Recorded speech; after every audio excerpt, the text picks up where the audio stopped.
did many people from communities of color, I grew up in a home that was deeply affected by violence. In order to be effective, helping young people resolve their issues, helping young people reach a healthier emotional state so that they can stay alive and free, we have to do the same work. We have to do it on ourselves. We have to be healthy in order to make other people healthy, or else we risk perpetuating. We risk continuing that infection of the disease of violence. Mama, it's okay, baby. I need you right now to call 911. Go to the phone, baby. I didn't know what to do. Being raised in the post-Black Panther, post-Nation of Islam era, and at the dawn of the crack epidemic, it meant that we were raised to believe certain things. Calling the police, especially on someone in your own family, was the absolute worst thing you could do, no matter what the issue was. Family business was family business, and you dealt with it within those boundaries. It's funny because I conducted similar exercises in my work where I have people write about an experience like that, but never in that terminology, never with that lens, and never as really as a participant.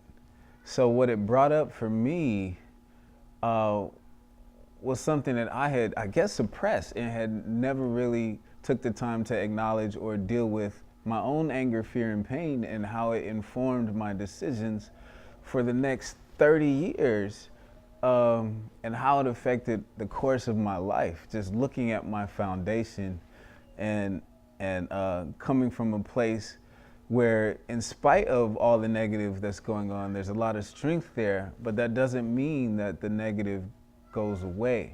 You know, it doesn't mean that the pain, that the trauma goes away, and we don't often get over these things. We just get through it, and there's a difference. A year earlier, I and all my siblings had seen my dad shoot another man, a slim brother known in our neighborhood as Fast Walking Jimmy, on account that if he owed you money or something, he was good to walk away pretty fast in the opposite direction. Shot him in the chest over money as he sat in our living room couch. Nobody moved, nobody thought to call the police. But here was my mother on the floor, her tear-soaked face swollen and painted shiny with blood and snot. I was 3, maybe 4, trying to reconcile what I'd been taught with what I was seeing. I remember feeling heavy, like the atmosphere was made of thick syrup, could barely move, could barely think. Go now! I remember thinking how funny it sounded that they both seemed to be telling me that. 3, maybe 4, with a choice to make. I won't say what decision I made, nor can I say I'm proud of that decision at all. There was no way I could know how that single event would shape my future, my view on family, and my acceptance of violence as normal for decades after. I would recommend this training for anybody who works in or around people from socioeconomically challenged communities, or people who just want a better sense of what the world is really like. Because I think it's effective not just for poor folks, not just for people of color, but for everyone. My father, I didn't write this part, but he had his foot on her hair, pinning her to the kitchen floor. I never seen that, because my dad, like your dad, was Black Superman to us, you know?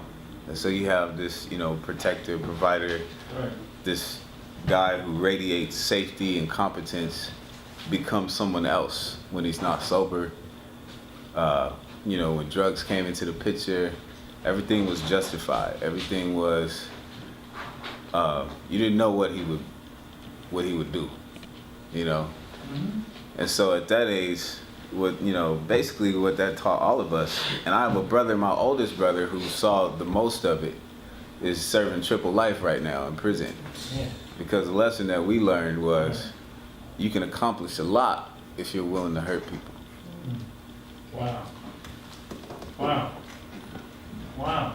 You can accomplish if you're willing to hurt people. Yeah. Pain, all that anger, all that fear, all that emotional stuff that triggered everything else. Yeah. They never dealt with it.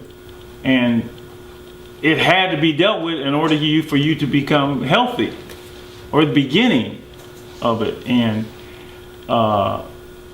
it's just, that's why for me as a teacher, there's nothing off limits. And you can see it in the kids' eyes. You can see it. You know, you can see it. I mean, well, if you want to see it, I'll take that back.